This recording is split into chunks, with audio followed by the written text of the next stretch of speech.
Assalamualaikum warahmatullahi wabarakatuh. Selamat sore dan salam desaisme. Berjumpa kembali kita di Desa Institut dalam program Sambal Desa, sama-sama belajar tentang desa. Di hari ini, hari yang luar biasa, kita akan mengupas topik yang luar biasa pula dengan pemantik yang istimewa. Jadi sore hari ini di hari yang istimewa karena hari ini adalah hari menjelang hari ulang tahun kemerdekaan Republik Indonesia yang ke-77. Jadi saya anggap ini adalah hari yang istimewa dengan topik yang istimewa dan pemantik yang istimewa pula. Baik, hari ini kita akan membahas topik tentang pembuatan konten YouTube sebagai media pelaporan pendampingan. Bersama kita di sore hari ini, beliau adalah sang motivator.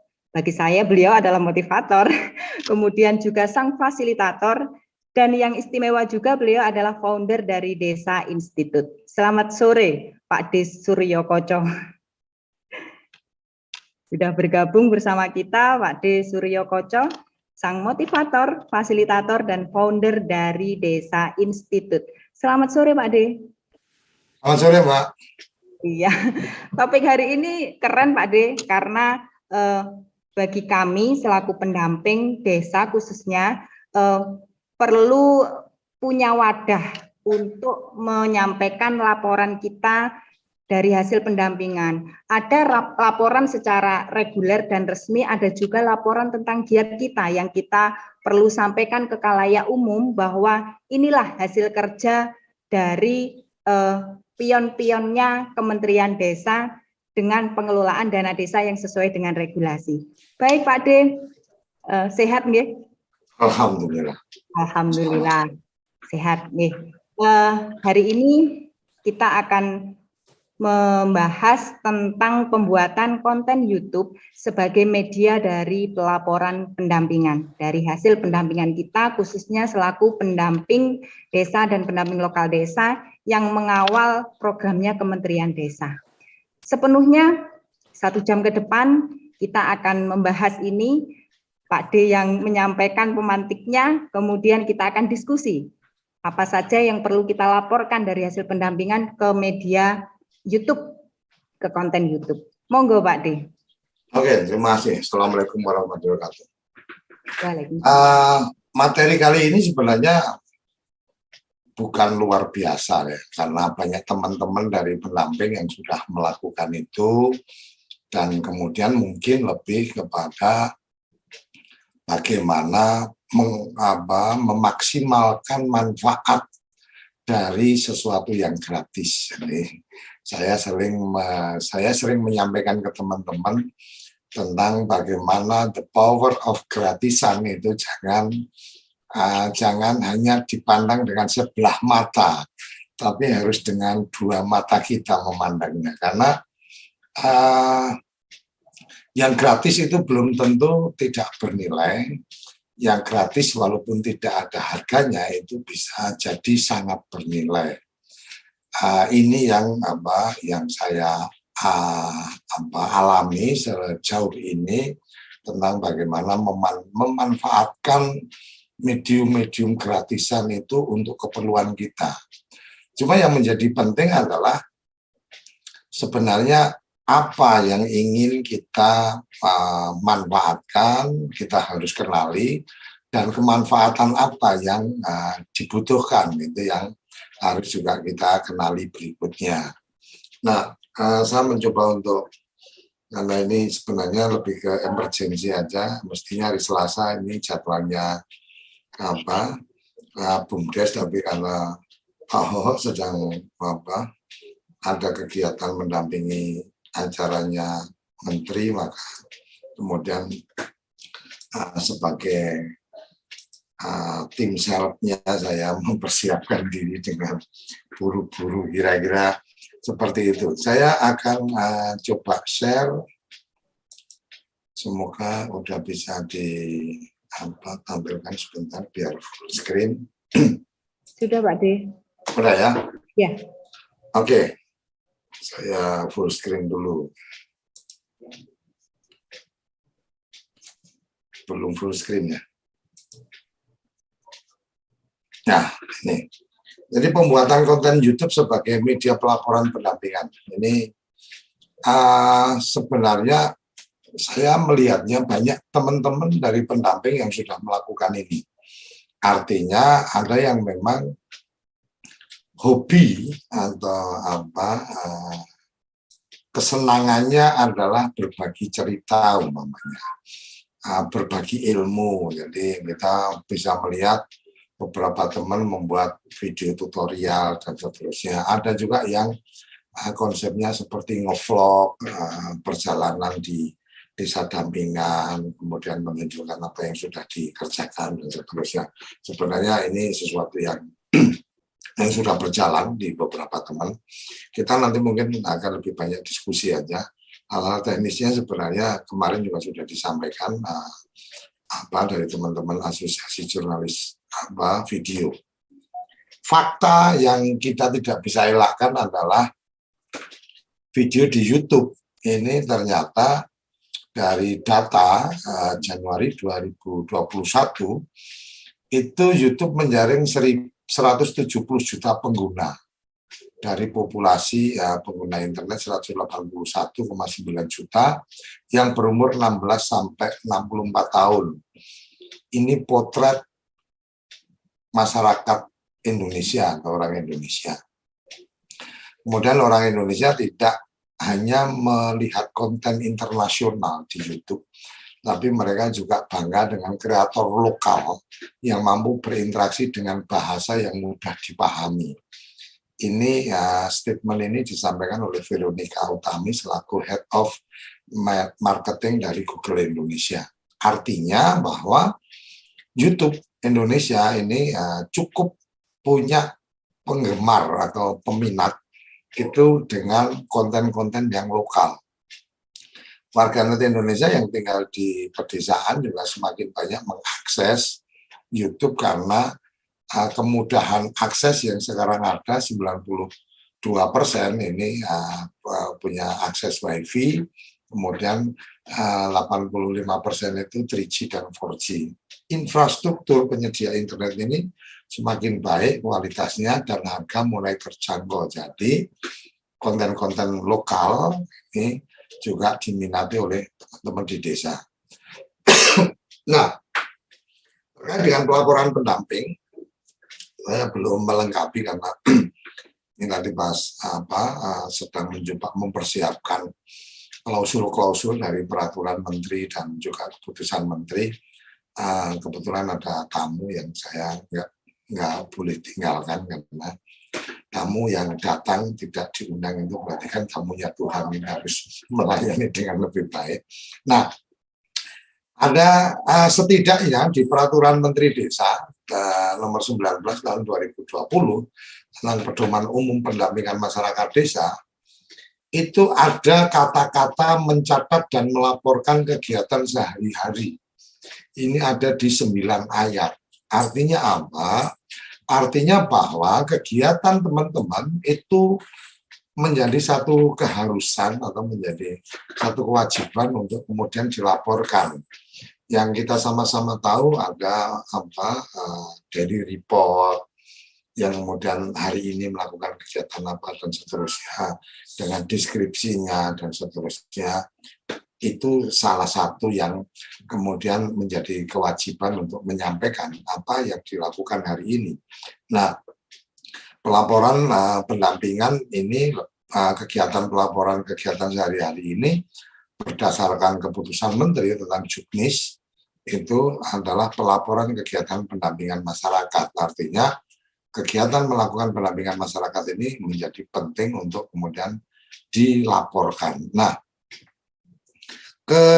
berikutnya tentang kebutuhan pelaporan. Kebutuhan pelaporan kalau dari tugas dan fungsi dari teman-teman, saya bisa mengasumsikan ada 3 hal yang mungkin perlu diketahui atau perlu dimanfaatkan dari agenda dengan YouTube channel ini adalah membuat materi-materi edukasi atau sosialisasi, diseminasi informasi dan seterusnya, kemudian pembuatan dokumentasi kegiatan, artinya kegiatan kita apa dan seterusnya, kemudian melakukan live streaming kegiatan. Live streaming kegiatan ini sebenarnya lebih pada ketika secara jangkauannya mungkin tidak semuanya bisa ngumpul dan seterusnya, maka live streaming ini menjadi salah satu opsinya.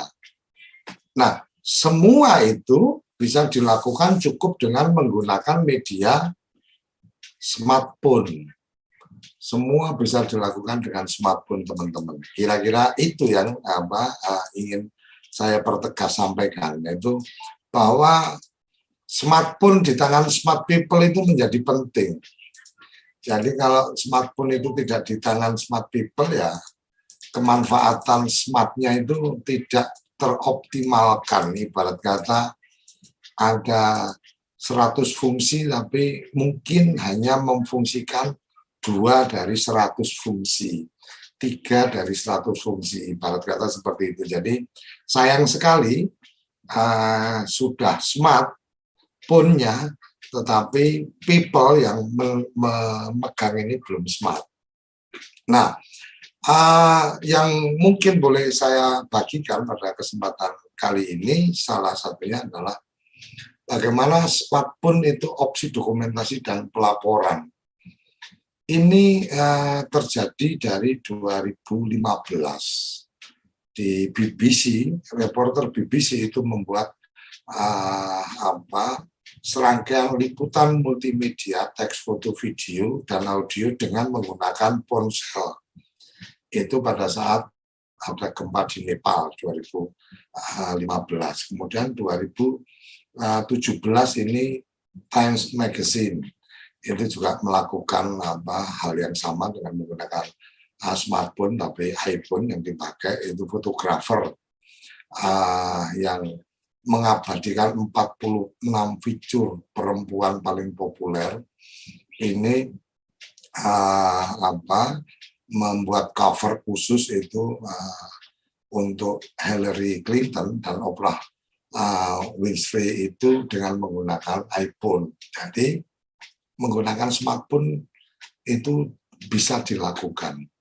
Kemudian 2010 itu jauh sebelumnya itu radio WTOP ini dari 2010 reportase radio ini di Washington itu sudah menggunakan iPhone untuk memproduksi konten radio. 2017 ini BBC membuat videografi itu juga dengan menggunakan smartphone dan melakukan editing menggunakan smartphone dan ditayangkan di televisi dan diunggah di channel YouTube. 2020 ini juga reportase dilakukan oleh TV yang cukup terkenal yaitu CBC. Kira-kira itu informasi yang kita bisa berikan tentang bagaimana menggunakan smartphone. Dan kenapa video? Karena konten video itu 1 menit itu setara dengan 1,8 juta kata. Ini kata James McVeigh. Artinya kalau kita sampaikan bahwa seorang penulis buku menyampaikan bahwa 1 menit video itu bisa setara dengan 1,8 juta kata. Kita bisa bayangkan bagaimana kemudian ada penjelasan yang cukup detail dengan 1,8 juta kata itu cukup dengan menggunakan video. Nah, ini bagian menarik. Nah, kenapa kemudian video ini menjadi menarik? Karena smartphone ini semakin murah, internet semakin mudah, dan aplikasi semakin melimpah. Rata-rata perhatian orang menyaksikan video itu 8,25 detik. Jadi 8 detik itu adalah kunci pertama untuk kemudian orang akan mengikuti lebih lanjut apa enggak. Oleh karenanya beberapa video yang di luar live ya, di luar live itu kemudian membuat penggalan video dari isinya itu seperti apa, kemudian dibuat penggalan di bagian depan untuk opening. Supaya apa? Supaya menarik. sehingga kemudian dia mengikuti sampai selesai. Jadi kira-kira ini membuat video itu 1 menit terlalu singkat, 5 menit terlalu lama, idealnya 2 sampai 3 menit. Nah, kalau kita mengambil shoot yang setiap shootnya itu sekitar 5 detik, maka sebenarnya untuk mencapai 3 menit kita hanya butuh 36 shoot. Kira-kira itu. Banyak video yang jelek, itu sebenarnya lebih karena konsep, penguasaan alatnya, kemudian tidak bisa mengedit dan tidak bisa memadukan antara visual dan isi cerita. Nah, ini yang penting. Jadi dalam konteks ini saya ingin menyampaikan tentang bagaimana memproduksi konten. Itu ada 3 kategori yang tadi sudah saya sampaikan, yaitu tentang edukasi, tentang dokumentasi, dan tentang live streaming. Masing-masing perlu persiapan yang berbeda. Kalau dokumentasi itu lebih pada edukasi itu lebih pada bagaimana menentukan pesan apa atau inti pesan yang ingin disampaikan, kemudian menyampaikan menentukan target penerima. Jadi gini, sama-sama ingin mengedukasi tentang bagaimana pentingnya menjaga kesehatan umpamanya, atau mungkin bagaimana pentingnya hidup sehat gitu ya. Kita mesti jelas dengan segmentasi yang kita arah. Siapa sih? Oh, ini segmentasinya untuk anak-anak muda. Oh, ini segmentasinya untuk orang-orang yang berumur berapa sampai berapa. Oh, ini untuk segmentasinya orang tua dan seterusnya. Maka materinya pasti akan beda. Cara menyampaikannya akan beda. Ini kira-kira garis besarnya seperti itu. Nanti kita bisa diskusikan. Nah, kemudian dokumentasi. Dokumentasi ini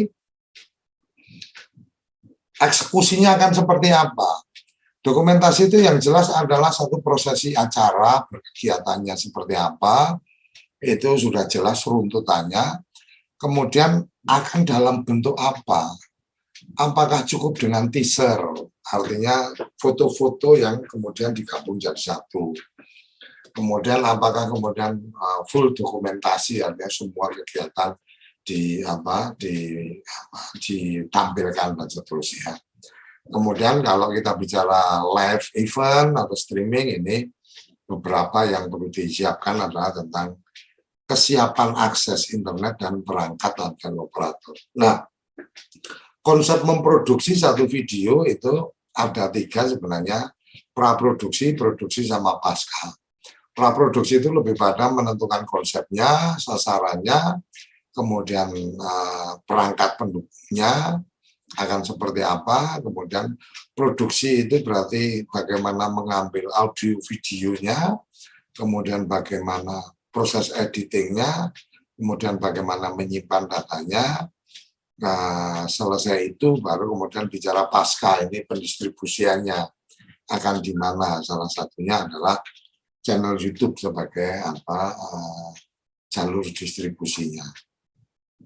Nah, tips untuk mengambil gambar ini kita harus benar-benar memahami bahwa tidak kemudian ambil gambar dulu, pikir belakang untuk apa. Nggak bisa seperti itu, tapi lebih pada kita sudah memang merancang sesuatu, kemudian baru mengambil gambar-gambarnya, membuat rencananya, dan seterusnya. Ini kalau kita bicara tentang bagaimana merancang satu dokumentasi. Untuk pengambilan gambar kemarin sudah disampaikan, nanti bisa lebih lanjut. Nah, penting diperhatikan dalam penggunaan handphone atau smartphone. Ada 7 hal penting dalam pengambilan gambar. Adalah stabilitas gambar, artinya gambar tidak shake atau tidak goyang-goyang. Nah, ini bisa dengan beberapa opsi. Jadi usahakan tidak mengambil gambar hand, artinya mengandalkan kekuatan tangan. Karena kekuatan tangan itu kalau tidak salah hitungannya itu 8 detik atau berapa, itu pasti goyang, nggak mungkin ya. Jadi sekuat-kuatnya kita itu ya 8 detik itu pasti ada goyangnya. Nah, oleh karenanya perlu ada Nah, ini salah ketik, ini bukan tongkat listrik tapi tongsis ya. Jadi tripod, kemudian ada model gimbal juga. Kalau gimbal itu alat itu bisa membantu kita ketika dengan gerakan-gerakan itu akan ada otomatis stabilisernya. Kemudian setting di smartphone-nya di awal itu harus sudah jelas, bagaimana kita melakukan setting. Ini bagian dari bagaimana kita mengenali smartphone kita. Kemudian zoom, ini di fasilitas kamera handphone kan ada, bisa kita nge-zoom, digital zoom. Hindari penggunaan itu kecuali memang sangat terpaksa, artinya karena posisinya sulit, maka kemudian dipastikan kalau mau nge-zoom itu posisi kamera itu pada saat di zoom out atau di zoom in itu kemudian tidak goyang, jadi perlu kokoh sehingga pada saat tangan kita menggerakkan dan seterusnya itu tidak terjadi goyangan. Cahaya ini menjadi penting karena kamera yang kurang bagus itu akan terbantu ketika lightingnya cukup. Nah, jadi kalau menguji kamera handphone itu kan salah satunya kan di tempat gelap. Jadi di tempat yang kurang cahaya itu memang kalau handphonenya bagus berarti akan diterimanya dengan gambarnya akan lebih bagus, tapi kalau handphonenya kurang bagus ya. Nah, kalau cahayanya bagus itu kadang kurang berasa perbedaan antara handphone dengan kamera yang kurang bagus dengan kamera yang cukup bagus. Kemudian audio ini menjadi penting juga. Mungkin teman-teman bisa melihat beberapa reporter dan seterusnya itu mendekatkan handphonenya ke narasumber supaya dapat audio, itu sebenarnya adalah memaksimalkan fungsi dari smartphone. Kemudian gerakan dan perekaman. Nah, kalau untuk siaran langsung ada beberapa 7 uji yang harus dipastikan, mau koneksi ke internet, koneksi audio, uji coba siaran dan seterusnya. Kira-kira itu. Kemudian ini yang harus diperhatikan ketika kita sedang melakukan pengambilan gambar, itu sebisa mungkin dalam posisi mode pesawat atau tidak bisa dihubungi, karena kalau pas kita ngambil gambar tahu-tahu di handphone itu pasti sudah mengacaukan semuanya. Kemudian mode untuk tidak diganggu, membersihkan lensa. Jadi sebelum dimanfaatkan menggunakan itu dipastikan lensa di handphone itu dilap bersih, karena sebenarnya itu akan mengganggu juga penerimaan gambar kita. Memastikan posisi baterai, jangan sampai nanti di tengah-tengah tahu-tahu baterainya habis. Memastikan posisi memory card-nya, jangan sampai udah lagi asik-asiknya ternyata filenya udah penuh, nggak bisa ngerekam lagi. Menyarankan kita kalau memang akan digunakan pemanfaatan video itu menggunakan smartphone, maka headphone dan mikrofon itu sebisa mungkin eksternal. Kenapa? Karena kalau mengandalkan internal itu begitu ada jarak, itu biasanya audionya nggak akan rapi. Opsi lainnya adalah kalau punya 2 handphone gitu, yang satu itu merekam audionya, yang satu merekam gambar, tinggal nanti disesuaikan di proses editing.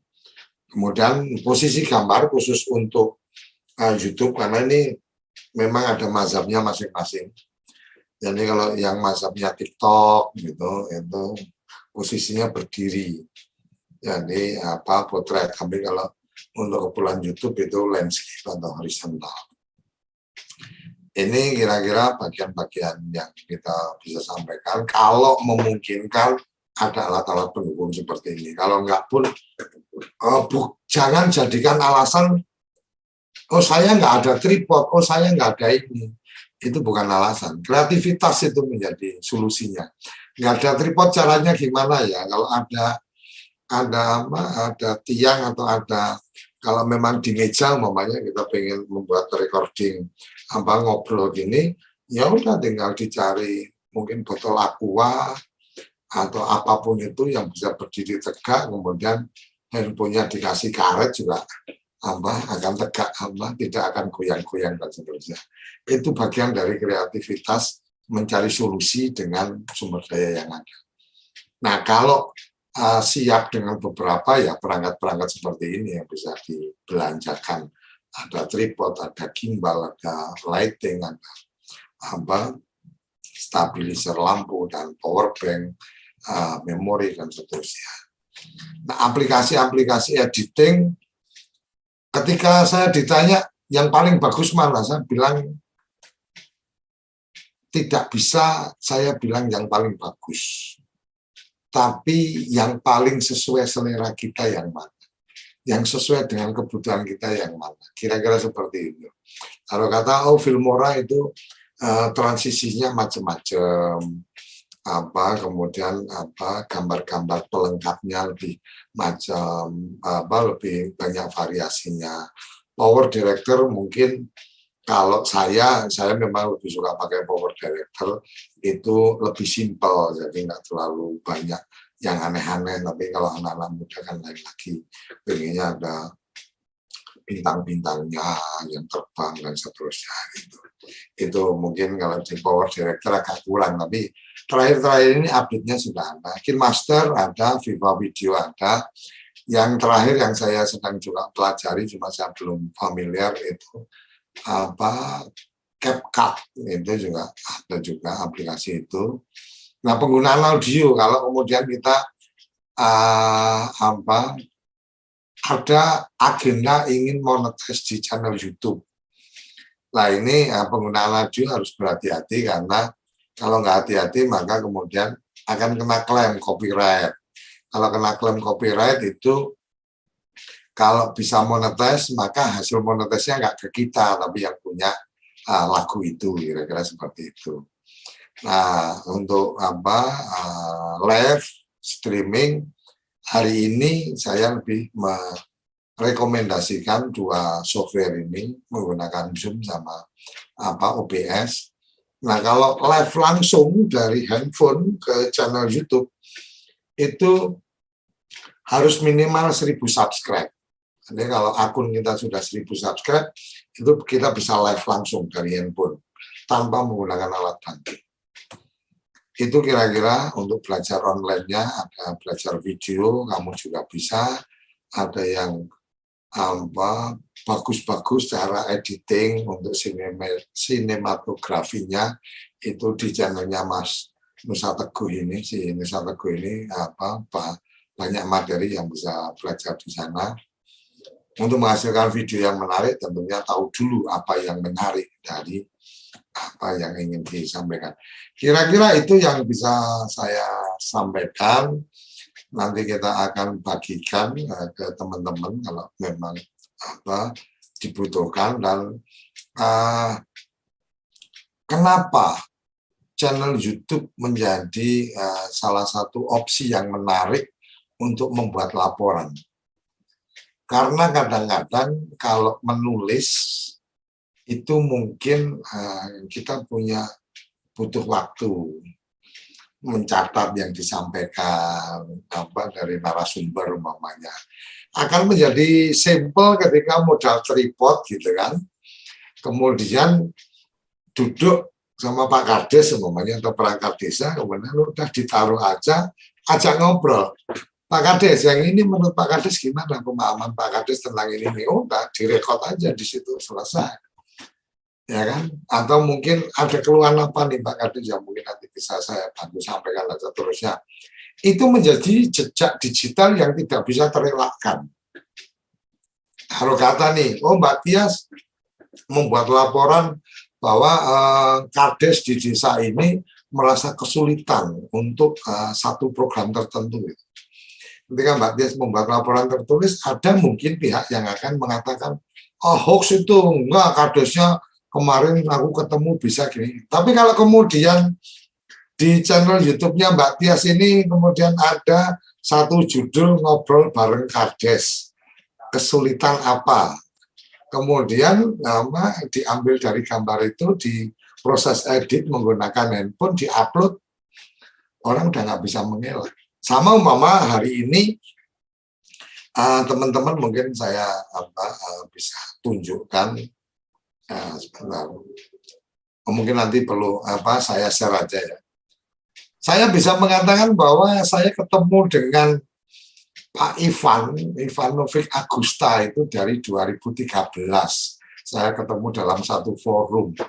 Mungkin Pak Ivan ingat lamat-lamat atau mungkin ada yang mempertanyakan, nggak mungkin lah Suryo Koco itu kan dari Undi, Pak Ivan itu IPB dan seterusnya. Suryo Koco itu kan cuma aktivis jalanan, Pak Ivan ini kan dari kampus, nggak mungkin ketemu. Tapi Anda nggak mungkin bisa mengelak ketika saya menunjukkan video yang saya upload di 2013, yang di situ ada fotonya Pak Ivan duduk bareng sama Pak Mukowam, duduk bareng di satu forum Megawati Institute, dan kemudian dari foto itu backsound-nya adalah recording ketika saya sedang bicara. Jadi ini salah satu contoh yang boleh saya sampaikan. Saya tidak waktu itu tidak terlalu menguasai tentang bagaimana menggunakan smartphone untuk recording dan seterusnya video. Cara yang saya lakukan adalah recording audio. Saya record pada saat saya bicara, kemudian saya ambil foto. Jadi pada saat upload di YouTube, saya tinggal pasang foto itu, kemudian backsound-nya adalah saya sedang ngobrol. Tinggal saya kasih catatan, tanggal sekian menyampaikan ini di mana dan seterusnya. Ada fotonya, ada obrolannya. Sama seperti kalau teman-teman lihat di channel saya, di Suryo Koco, saya diwawancara dengan radio, Mama. Saya record wawancara radio itu, kemudian saya cari gambar, logonya radio itu, saya pasang, kemudian saya timpa audionya adalah pas saya wawancara. Oh, Radio Trijaya tanggal sekian, saya ditanya tentang rokok, saya ditanya tentang dana desa, saya ditanya tentang apa, dan seterusnya. Ini menjadi jejak digital yang tidak dalam konteks saya melaporkan karena saya ini disuruh bekerja oleh seseorang, itu saja sudah menjadi bukti bahwa saya melakukan sesuatu. Tanggal ini saya melakukan ini, tanggal ini saya melakukan ini. Kira-kira itu. Nah, ketika teman-teman pendamping ada kebutuhan yang tadi saya sampaikan di peraturan menteri tentang ada kata di situ, ada rangkaian kata ya, mencatat dan melaporkan kegiatan sehari-hari.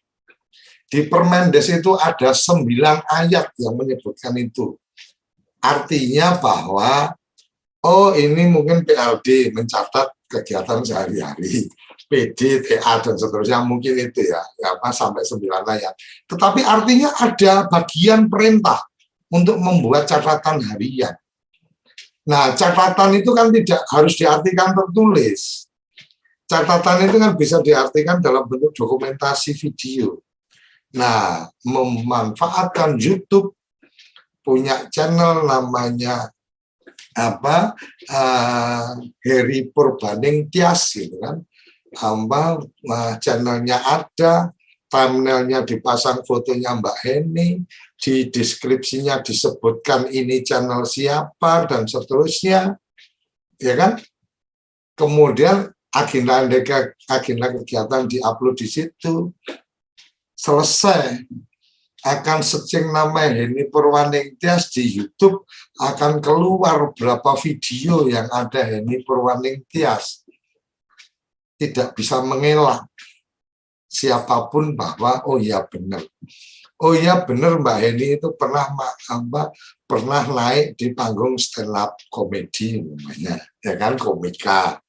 Oh, nggak bisa mengelak bahwa namanya Heru itu pernah tampil di acara tertentu dan seterusnya. Nah, ini bagian dari dokumentasi yang kita bisa lakukan. Kira-kira itu yang bisa saya berikan, dan Kalau detail-detailnya SEO-nya seperti apa dan seterusnya, ini ada Gusolah yang lebih pakar ya daripada saya. Saya ini lebih pada yang memanfaatkan media, artinya memanfaatkan yang gratisan aja. Jadi kalau Gusolah kemarin menyampaikan bagaimana bisa di halaman pertama dan seterusnya, saya malah belum pernah mempelajari itu. Tapi alhamdulillah kalau di googling ya ditulis nama Suryo Koco, insya Allah sampai 10 halaman ini masih mukanya Suryo Koco yang ini, walaupun ada Suryo Koco yang kepala BPS dari Salatiga gitu kan,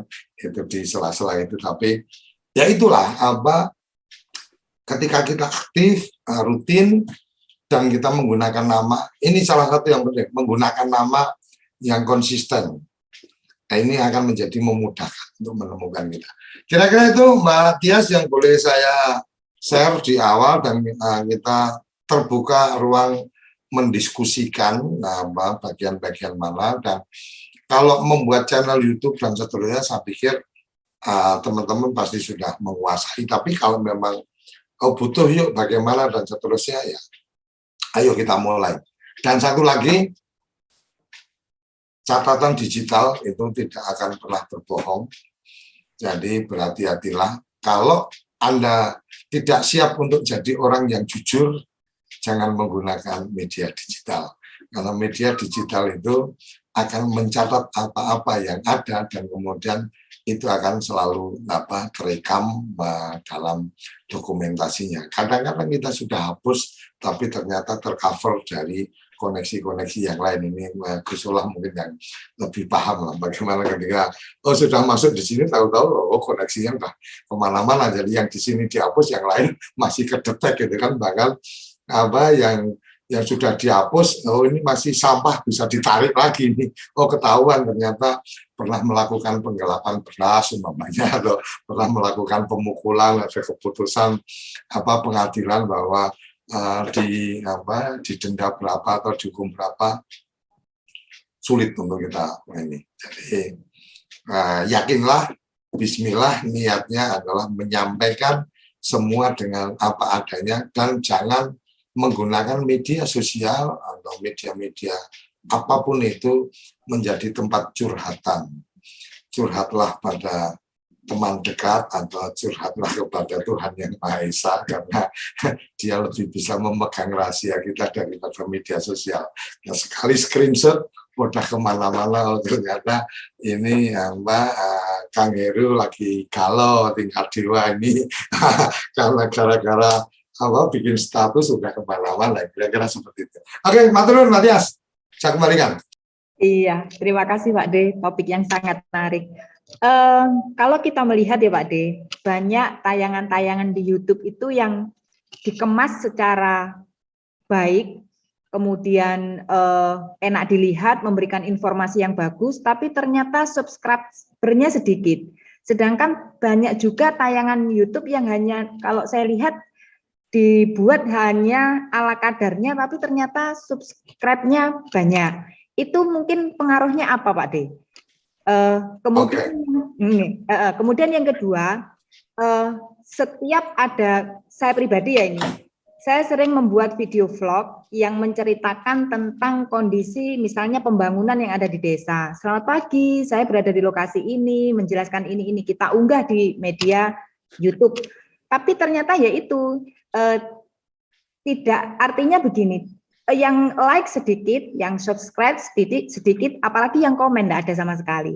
Tapi ketika kita hanya mengunggah, misalnya ada hewan lewat seret, ternyata malah dikomeni yang dikomen banyak gitu, di like banyak. Mungkin adakah trik-trik khusus untuk kita menaikkan subscriber ataupun yang like? Bagaimana Pak D? Oke. Ini di luar agenda pelaporan. Artinya sebenarnya kan membuat konten itu keperluannya apa? Ini yang utama dulu. Sama seperti taruh kata saya mengembangkan channel TV Desa. Yang sedang saya lakukan apa sih? Apakah saya mengejar subscriber dan viewer yang tinggi, atau saya sedang melakukan agenda edukasi. Kalau saya hanya mengejar viewer, subscriber yang tinggi, maka menurut saya konten yang saya akan bikin adalah konten-konten yang kemudian menceritakan perangkat desa kegep, selingkuh, kepala desa tertangkap narkoba, kemudian pendamping desa ketahuan mungkin mabuk bareng-bareng, atau kemudian melakukan kegiatan-kegiatan yang tidak wajar atau tidak diizinkan. Saya berani taruhan, viewer saya pasti banyak. Ya masalah ya. Kira-kira seperti itu. Artinya ini kan kita akan melakukan apa ini jadi penting dulu. Nah, kalau yang tadi saya sampaikan lebih pada keperluan dokumentasi dan pelaporan. Nah, kalau kemudian agenda yang tadi, yang Mbak Tias tadi sampaikan, subscribe-nya sedikit, yang nonton sedikit, dan seterusnya, yang menjadi penting adalah konten itu yang kemudian yang akan di nice-nya ya. Minatnya itu apa? Fokus kita. Fokus khusus makan. Ya udah, ngomongnya ya makan aja. Fokus kita tentang jalan-jalan aja. Fokus kita gosip ya gosip aja. Ya udah. Itu akan menemukan ekosistemnya. Akan berkumpul dengan sendirinya. Sama seperti yang kita lakukan saya dengan Gus Ivan ketika memulai SDGs Desa. Sarapan SDGs Desa. Itu dimulai dari tiap pagi, kami itu di Zoom meeting itu paling cuma 8-10 orang. Kemudian ketemulah momennya bahwa, oh ini yang menjadi penting adalah memberikan pemahaman yang teknis, bukan konsep-konsep. Oh, konsep SDG 1 apa, 2 apa, dan sebagainya, bukan, tapi teknis. Ketemu momennya ketika ada aplikasi, banyak yang membutuhkan. Akhirnya kita menemukan, kita bisa mempunyai ekosistemnya. Ini yang kemudian, oh ini menjadi satu kekuatan. Walaupun pada akhirnya ya, hari ini kita memutuskan untuk kita istirahatkan dulu dan seterusnya, itu cerita yang lain. Tetapi bahwa kita menemukan orang-orang yang sefrekuensi gitu loh. Nah sama seperti yang tadi Mbak Tia sampaikan, kalau cuma nge-share, oh ada binatang lewat atau ada kecelakaan, banyak yang komentar dan sebagainya. Ya bisa jadi subscriber yang sekarang ada di tempatnya Mbak Tias itu yang seneng dengan binatang-binatang umpamanya, atau seneng ketika lihat Mbak Tias makan umpamanya. Oh ya berarti oh ini komunitasnya ini. Tapi balik lagi kalau tadi yang kita bicara tentang pelaporan. Nah kembali tadi pertumbuhan subscribe dan seterusnya itu memang kemudian perlu dipahami yang seperti kemarin diajarkan oleh Solah dan teman-teman tentang bagaimana SEO, bagaimana menulis deskripsi. Di dalam deskripsi itu minimalnya itu tertulis apa yang ada di judul itu dimasukkan di deskripsi. Kemudian tagging, kemudian keyword atau apa-apa yang perlu ditulis di situ. Nah itu ada sesi tersendiri nanti bisa mendiskusikan itu. Tapi yang jelas, yang kalau untuk teman-teman pendamping mungkin yang pasti akan menarik adalah tutorial.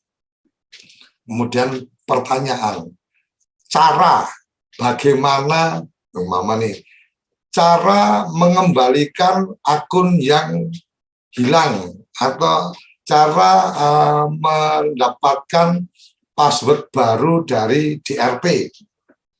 Itu kan kemungkinan komunitas-komunitas ini pasti ada yang punya need itu. Ketika diketik akan keluar itu, nah itu yang punya potensi lebih banyak didapatkan. Kira-kira itu Mbak Tia. Jadi kalau untuk detail-detailnya itu nanti mungkin bagiannya duta digital nanti bisa membantu lebih detail, karena saya ini orangnya tidak detail urusan, tapi luarnya banyak paham, tapi kalau udah detail udah ahli-ahlinya. Kira-kira gitu. Monggo silakan. Iya, luar biasa menarik Pak D. Mungkin ada teman-teman yang ingin mau nambahin Mbak Tias. Oh ya, oh nggih, Gus Salah, monggo. Menarik sekali ya Pak, tema ini sebenarnya ini terkait dengan apa, gerakan subkultur gitu kan, subkultur di desa, bagaimana sebenarnya media, ada kesadaran media masing-masing, baik perangkat desa, terus kemudian pendamping desa, terus kemudian kalau di Smart Village ada duta digital, terus PLD, ini harus ada gerakan subkultur, bagaimana kesadaran media ini dibangun secara kolektif gitu kan. Nah, dari sinilah kemudian nanti akan menjadi, saya sepakat sama Pak Koco tadi, ada satu frekuensi yang sama. Frekuensi yang sama nanti akan saling ketemu. Kita tidak bisa mengejar subscriber atau ini tema ini menarik atau tidak, tapi yang jelas bahwa yang kita wujudkan adalah kesadaran bermedia. Inilah desa, inilah keunikannya, inilah keluguannya, ya apa adanya, nggak usah dipoles, dibikin gimmick gitu kan, kayak di TV atau di subscribernya jutaan itu 20 juta, 30 juta itu sering gimmick kayak gitu. Justru ini sebuah kesadaran yang kita lakukan sama-sama. Yuk bareng melakukan kesadaran media, mulai dari hal yang sederhana, merekam dengan HP, kemudian diupload di sosial media gitu. Saya memberikan contoh salah satu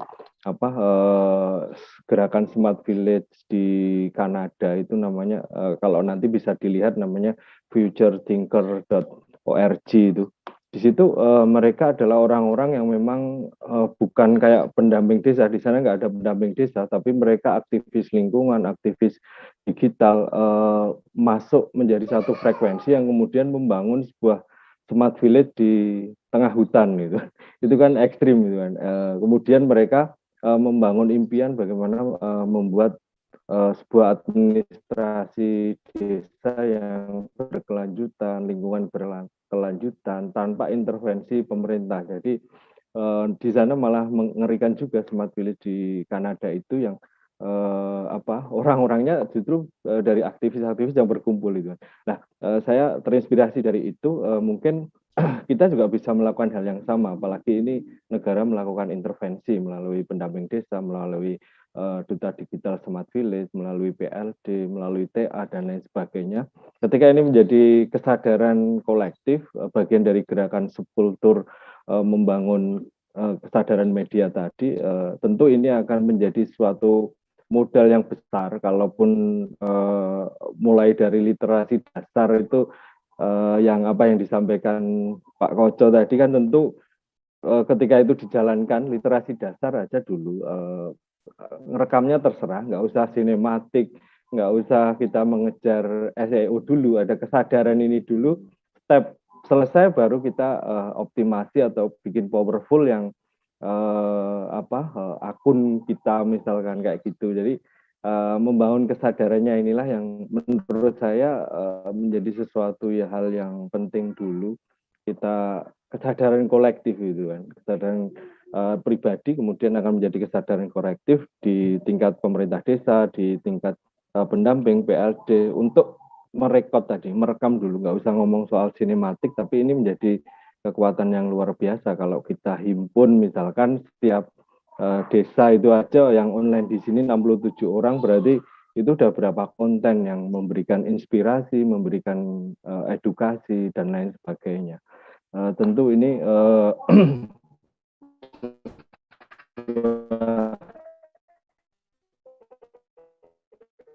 konsistensi mendatang yang perlu kita jaga seperti itu. Seperti itu Pak Koco. Mbak Tias untuk waktunya. Terima kasih. Iya, terima kasih Mas Olah. Jadi kolaborasi Terima ilmu kasih sinergi atas ini yang waktunya luar untuk biasa sharing. dari Mas Olah sama Pak D. Suryo Koco di tema kita sore hari ini. Bergabung dengan kami ada Mas Fatur, mungkin bisa bisa open video dan open mic untuk menyampaikan sesuatu di topik kita sore hari ini. Monggo. Waduh, ditodong karo Mbak Tia sih wis ora iso ngeles. Tapi begini prinsipnya kalau menurut saya itu materi-materi yang dibawakan oleh Sambal Desa dan materi-materi yang digawangi oleh Pak D semuanya menarik dan mengkritik ke dalam juga keluar. Ya saya paham lah ketika saya WA Pak D, what happened this? Tapi itulah seni. Ya kalau pesilat ya pasti akan membuat jurus yang baru, bukan begitu Pak D ya? Termasuk juga kaitannya dengan apa materi yang kali ini kaitan dengan video itu.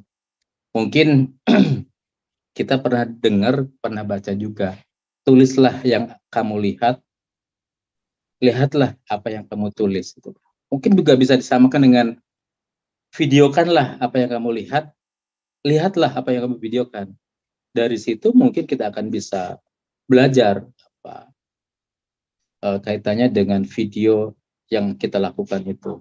Cuma mungkin Pak D perlu ada teman-teman PD, PLD, teman-teman TPP itu kaitannya dengan bagaimana sih membuat video editing yang baik dan benar. Kaitannya karena mungkin panjang gitu kan, menghabiskan ruang dari apa namanya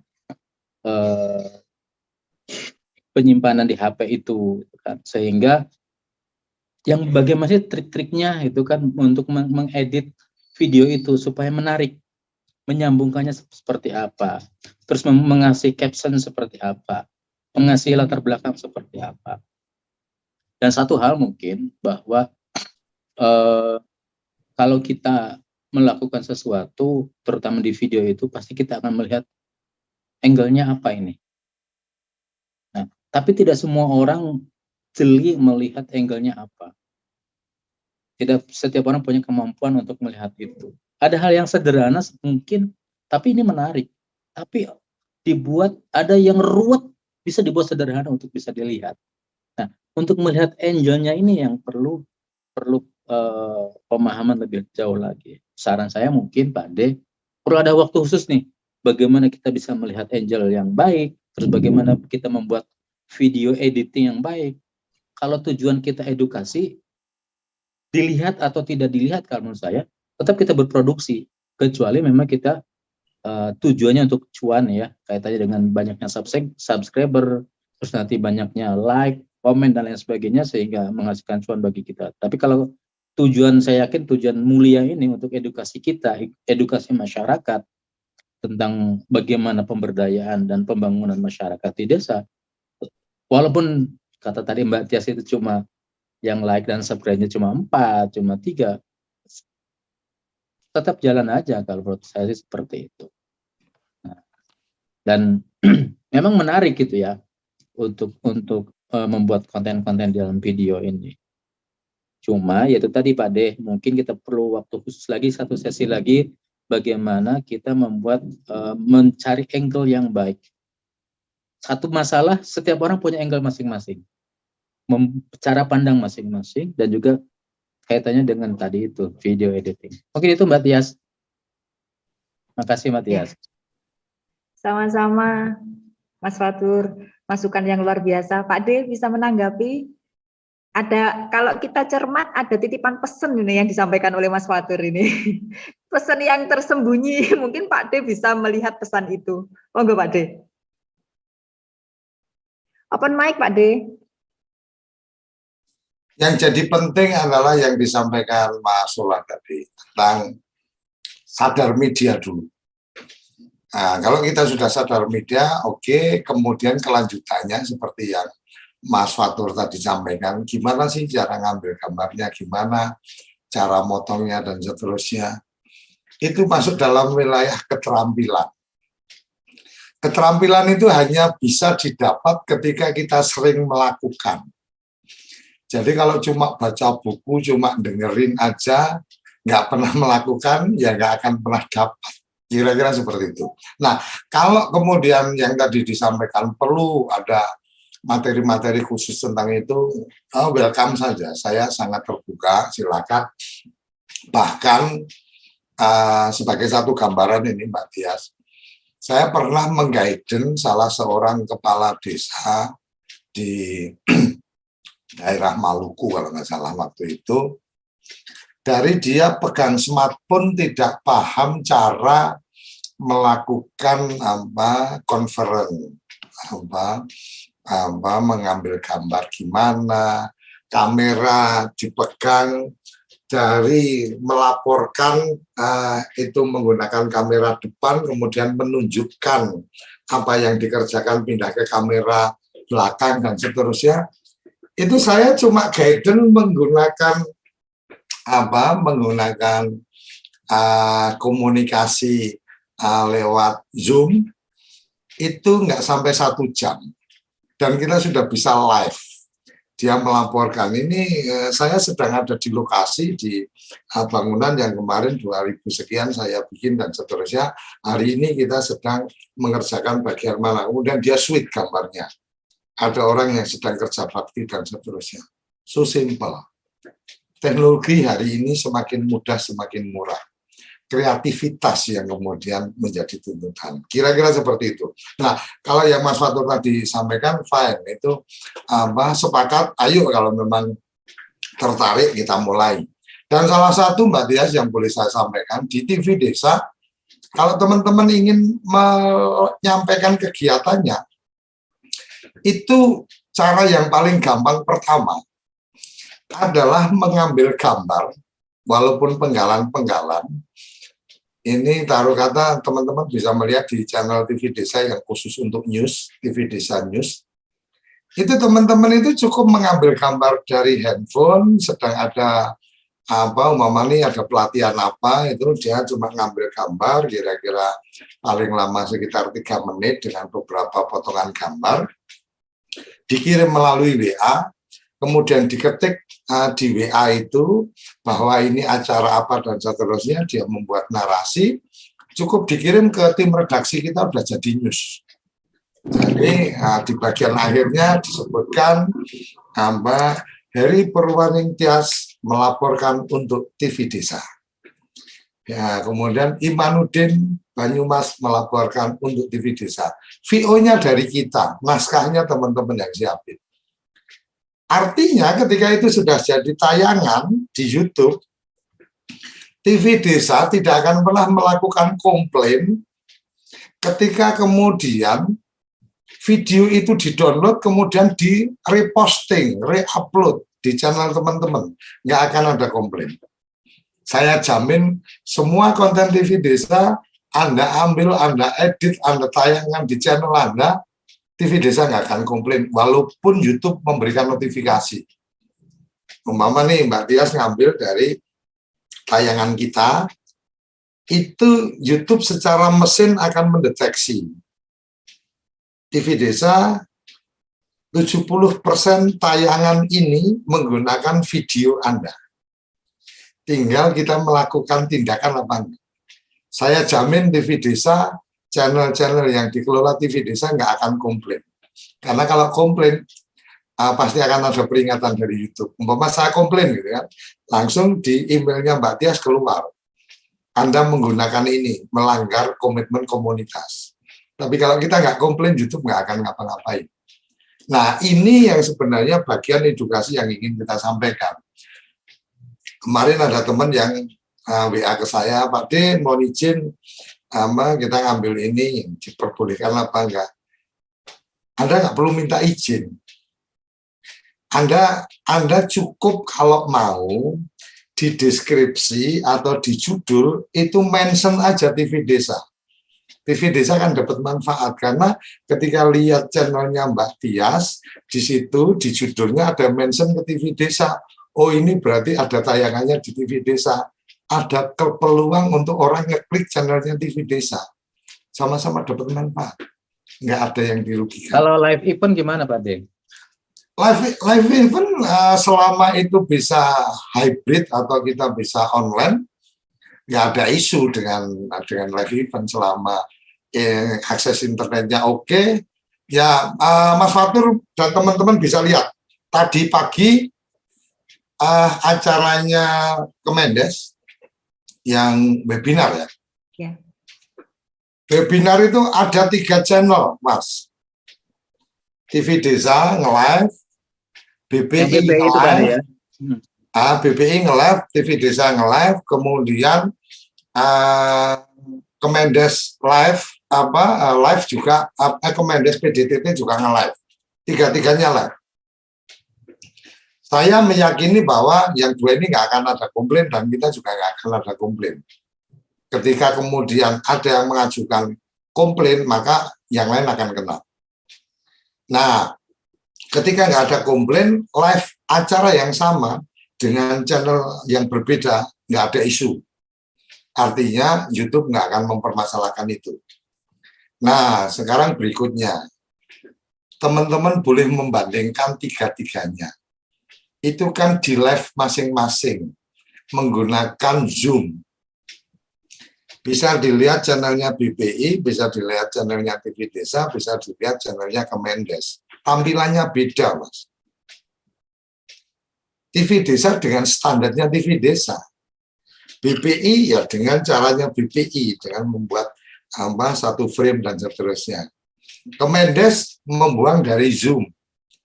Artinya ya orang kan boleh milih mau lewat nonton yang mana aja ini. Source-nya sama. Ketika diolah masing-masing punya seleranya sendiri. Taste-nya sendiri-sendiri. Saya, Mas Fatur, sama Mbak Tias sama-sama datang ke pasar malam. Ketika pulang, ya, kemudian kita duduk bareng ngopi, ketemu sama Mas Solah, ketemu sama Iman. Kemudian di situ Iman tanya, ada apa di sana? Mbak Tias menceritakan yang beda, Mas Fatur menceritakan yang beda, saya menceritakan yang beda. Karena interestnya berbeda, kan kira-kira seperti itu. Jadi itu kalau tadi mungkin kalau yang ditanyakan adalah kalau live event gimana? Apakah bisa saling komplain? Sangat bisa untuk ada komplain. Tetapi kalau live event biasanya jauh hari harus sudah mengajukan ke YouTube. Yang saya tahu kalau komplain langsung itu YouTube akan melihat kalau gambarnya beda dia nggak akan mengambil tindakan. Tapi kalau gambarnya sama persis, artinya kita restreaming, nah itu akan dapat masalah. Sangat mungkin dapat masalah. Nah, kemudian tingkat kesulitan live event. Mas Fatur, saya boleh nanti dilihat di channelnya TV Desa. Kita ada pernah live dari Ngawi waktu itu. Itu ada wayang di sana. 6 jam kita live. Dan Mas Fatur tahu apa yang terjadi di lapangan. Itu saya hanya minta ada 4 orang pakai handphone. Itu live dari 4 handphone itu dengan 1 host ada di Jakarta, tektokan dengan kepala desa yang di sana. Bisa dieksekusi ketika itu tadi sinyalnya memang oke, handphonenya tidak putus karena kehabisan paket data atau handphonenya tidak putus gara-gara kehabisan baterai. Fine, nggak ada masalah. Kira-kira itu, Mas Fatur. Jadi semua itu demikian mudah, demikian murah, butuh kreativitas dan butuh ngobrol. Kalau tidak ditanyakan, tidak diobrolkan, maka kita tidak akan pernah tahu bagaimana solusinya. Gitu, Mas Fatur, mungkin respon saya untuk informasi live. Dan Mbak Tias, insya Allah kalau memang teman-teman tertarik untuk itu, nanti saya malah akan mintakan dari teman-teman asosiasi jurnalis bisa memberikan edukasinya. Kalau sekedar praktek-praktek yang sederhana nanti saya bisa pakai handphone, saya tunjukkan dan seterusnya, itu sangat bisa. Dan Kang Iman salah satu yang merasakan bagaimana guidance jarak jauh, jadi belum pernah ketemu sama guru kita sama Dandi belum pernah ketemu langsung, baru ketemu pas kemarin Mas Iman ke Jakarta. Ya buktinya di Gaiden ya bisa jalan kan kira-kira seperti itu. Artinya tinggal niat, bismillahnya seperti apa, nawaitunya seperti apa, kemudian berani bertanya, berani bicara, berani meminta. Kalau tidak bertanya, tidak bicara, tidak meminta, kita ini bukan dukun yang kalau Anda duduk di depan saya langsung bisa menerjemahkan. Kira-kira itu, Matur dulu. Luar biasa Pak D. Kedepannya memang topik sore hari ini perlu ada topik selanjutnya. Jadi memang perlu wawasan dan pemahaman bagi teman-teman khususnya yang ada di desa untuk melakukan apa ya istilahnya membuat konten YouTube yang baik, benar dan bisa mengena. Baik teman-teman, ternyata tak terasa Pak D kita sudah jam 5 lebih. Ngobrolnya asik sekali. Sebelum kita tutup, tetap closing statement untuk teman-teman disampaikan oleh Pak D. Monggo. Oke, terima kasih. Closing statement saya mungkin mengambil dari apa yang disampaikan Mas Sulah tadi dan apa yang disampaikan oleh Mas Fatur, bahwa sadar media menjadi penting, niat kemauan belajar menjadi penting, dan yang menjadi lebih utama adalah bagaimana komitmen kita untuk menyuarakan desa-desa kita di dunia. Karena salah satunya dengan menggunakan YouTube, teman-teman bisa menyampaikan bahwa video itu diambil dari desa mana.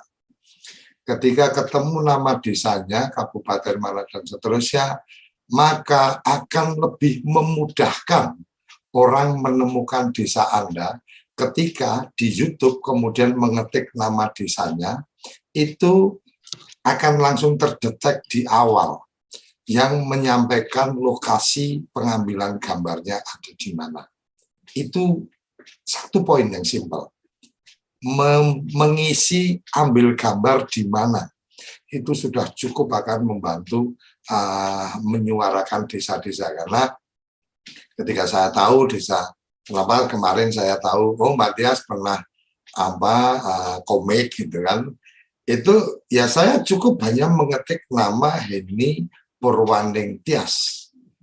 Karena di judul video itu ada nama Henny Purwaning Tias, maka kemudian saya mengklik dan memastikan apakah Henny yang ini atau bukan, Henny Purwaning Tias yang ini atau bukan. Hanya itu aja kebutuhannya. Ketika oh ya benar, saya bisa langsung sampaikan ini video sampean. Sesimpel itu. Artinya mencari siapa, mencari Imanuddin ya. Ketika saya Imanuddin, ketika Kang Iman itu setiap YouTube-nya di deskripsi itu ada nama Imanuddin Banyumas, maka pada saat orang mengetik Imanuddin Banyumas akan keluar yang paling atas adalah yang menggunakan tagging atau menggunakan deskripsi dari yang kita tulis. Kira-kira itu. Begitu mudahnya kita membantu, tidak ada biaya yang harus kita keluarkan, tetapi kemanfaatannya bisa dirasakan. Mungkin itu closing statement yang saya bisa sampaikan. Ayo kita sadar media, ayo kita menggunakan semua cara yang gratisan, karena kekuatan gratisan itu bukan kekuatan yang tidak layak diperhitungkan. Tetapi the power of gratisan, the power of community itu adalah kekuatan yang luar biasa. Terima kasih. Luar biasa Pak D, closing statement-nya. Baik teman-teman, sekali lagi kita sudah berada di penghujung acara. Perlu kami sampaikan kepada teman-teman bahwa Sambal Desa itu tidak ada absensi dan tidak ada e-sertifikat. Kami hanya akan memberikan e-sertifikat bagi pemantik. Dan sore hari ini Pak D dapat e-sertifikat loh dari Sambal Desa. Iya, jadi yang ada di sini di Sambal Desa ini adalah ilmu dan silaturahmi yang bermanfaat. Jadi kedepannya kami berharap teman-teman yang punya pengalaman, yang ingin berbagi ilmu, monggo bergabung di Sambal Desa. Sama-sama belajar tentang desa. Terima kasih banyak, luar biasa bagi kita ilmu hari ini, motivasinya, fasilitasinya, kemudian ilmunya. Jadi tetap ke depan bersama kita bersatu untuk memuliakan desa, memajukan desa untuk desa membangun Indonesia. Sukses selalu Pak De, sehat. Terima kasih Mas Fatur, terima kasih Mas Solah. Sampai ketemu kita di episode selanjutnya, tetap di hari Senin sampai Jumat, jam 4 sampai jam 5 sore waktu Indonesia bagian Barat. Sampai jumpa dan wassalamualaikum warahmatullahi wabarakatuh.